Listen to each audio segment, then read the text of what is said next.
I thank the gentleman from Vermont very much. And we welcome this debate. We welcome a debate on the Bush Republican energy policy. Let's begin with a brief review of where the price of oil was back when President Bush was sworn in as president. It was $27 a barrel. That's what President Clinton, that's what Vice President Gore handed over to President Bush. $27 a barrel oil. Now let's look at what the price of a barrel of oil was yesterday. $119 a barrel of oil. So President Bush and Vice President Cheney, they might not know a lot about other issues, but you would think oil policy they would understand. Well, this is what you get after 8 years of a Bush-Cheney presidency, abetted and aided for 6 of those years by a Republican Congress. But let's even take it further. Let's take it to the next step. Let's look at oil company profits. Let's just take the big 5 oil companies in the United States, led by ExxonMobil. Well, the cumulative profits of all 5 companies in 2001 was $37 billion. That's all 5. I will not yield at this time. All 5 big oil, all 5 of the big oil companies cumulatively made $37 billion. Now let's look at last year. Last year, those 5 oil companies made $123 billion in profits, and ExxonMobil alone made $42 billion, the largest profit of any corporation in American history, exceeding the total amount of all of those oil companies' profits in 2001.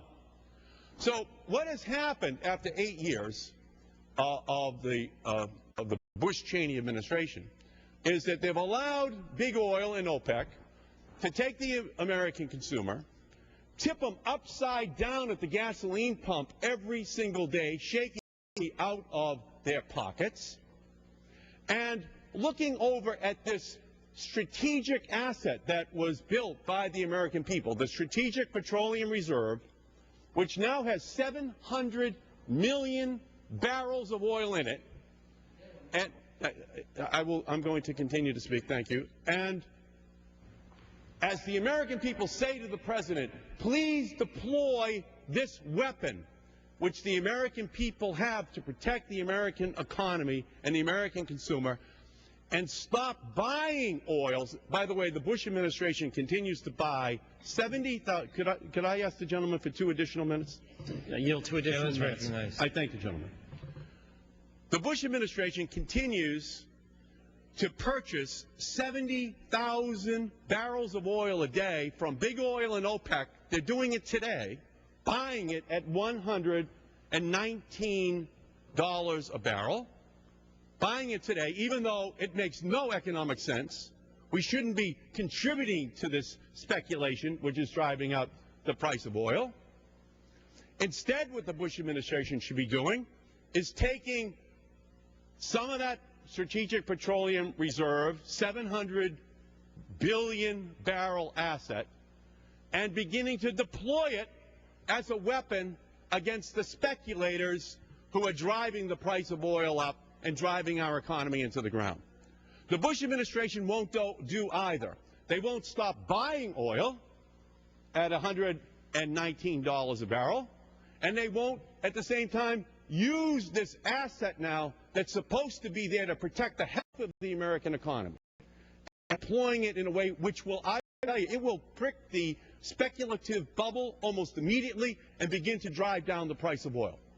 That's only something that the President can do if he determines that there is an economic emergency in our country, if he believes that our country is being adversely affected by high energy prices. That's a decision that can only be made in the Oval Office. Obviously, the Bush administration, having seen the price rise from $27 a barrel to $119 a barrel, still does not believe that we are absent any energy policy. still believes that it's a free market, and that OPEC and big oil are operating in a free market, and that's just the natural price of oil.